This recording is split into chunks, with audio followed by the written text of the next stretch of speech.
الخفي الصريح يا ساعة الفضاء الرحيب الفسيح. السلام علیکم ورحمۃ اللہ وبرکاتہ۔ ریڈیو HRDF میں خوش آمدید۔ وہ میرا قیدی ہے۔ عبد الرحمن بن عوف رضی اللہ عنہ نے بلال رضی اللہ عنہ کو بنی امیہ کا سر قلم کرنے سے روکتے ہوئے کہا، جنگ ختم نہیں ہوئی تو وہ قیدی کیسے ہو سکتا ہے؟ چند لمحے پہلے انہوں نے امیہ کی تلوار کو مومنوں کا خون پی کر پیاس بجھاتے دیکھا تھا۔ جب یہ معلوم ہوتا ہے کہ وہ ناکام ہو جائے گا تو عبد الرحمن بن عوف کے قیدی کے طور پر پناہ لے کر فرار ہونے کی کوشش کرتا ہے۔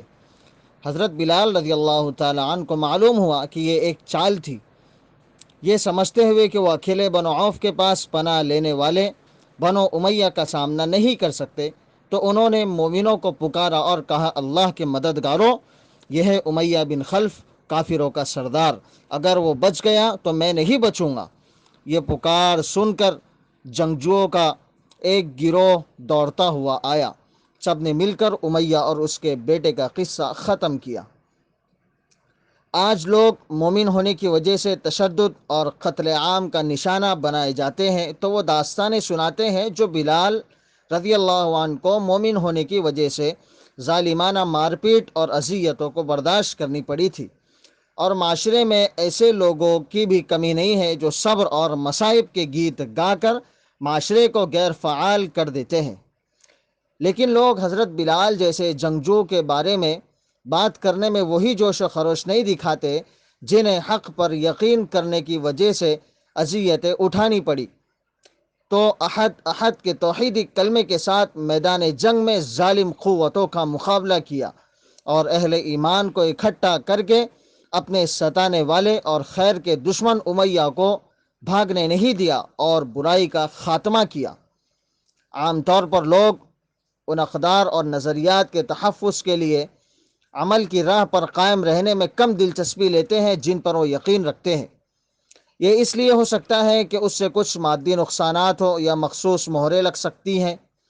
کیا وہ بھول رہے ہیں کہ حضرت بلال جیسے ہمارے اسلاف بہاؤ کے ساتھ تیرنے کی بجائے بہاؤ کے خلاف تیر رہے تھے؟ ہمارے سامنے نہ صرف صبر اور قربانیوں کی داستانیں ہیں بلکہ ثابت قدم رہنے اور نیکی کی راہ میں سب کچھ قربان کر دینے کی بھی بہت سی مثالیں موجود ہیں۔ قرآن زیادہ تر استقامت اور صبر کا تذکرہ جنگ کے تناظر میں کرتا ہے۔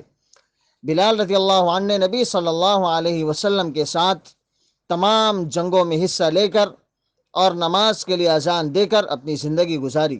اپنی زندگی کا بیشتر حصہ پیغمبر کے ساتھ گزارنے کے بعد نبی صلی اللہ علیہ وسلم نے انہیں جنت کے وارثوں میں سے قرار دیا۔ پھر بھی انہوں نے اپنی عاجزی نہیں چھوڑی۔ انہوں نے زندگی کے ہر مرحلے پر اللہ پر ایمان اور اس کے احکام کو ترجیح دی۔ جب بھی موقع ملتا کلمہ پڑھ کر اللہ کی نعمتوں کو فخریہ انداز میں بیان کیا کرتے تھے۔ ایک بار جب وہ اور ان کے بھائی شادی کی پیشکش کرنے گئے تو حضرت بلال رضی اللہ تعالی عنہ نے لڑکیوں کے والدین سے اس طرح کہا، میں بلال ہوں، یہ میرا بھائی ہے، دو حبشی، ہم غلط راستے پر تھے اور اللہ نے ہمیں ہدایت دی، ہم غلام تھے اور اللہ نے ہمیں آزاد کیا، اگر آپ ہمیں شادی کر کے دیں گے تو الحمدللہ، اگر آپ نے ہمیں رد کیا تو اللہ بہت بڑا ہے۔ وقت گزرتا گیا اور ہجرت کے 8ویں سال میں رسول اللہ صلی اللہ علیہ وسلم اور تقریباً 10,000 صحابہ مکہ کی طرف روانہ ہوئے۔ انہوں نے تکبیر کی آوازوں کے ساتھ اپنے قدم رکھے۔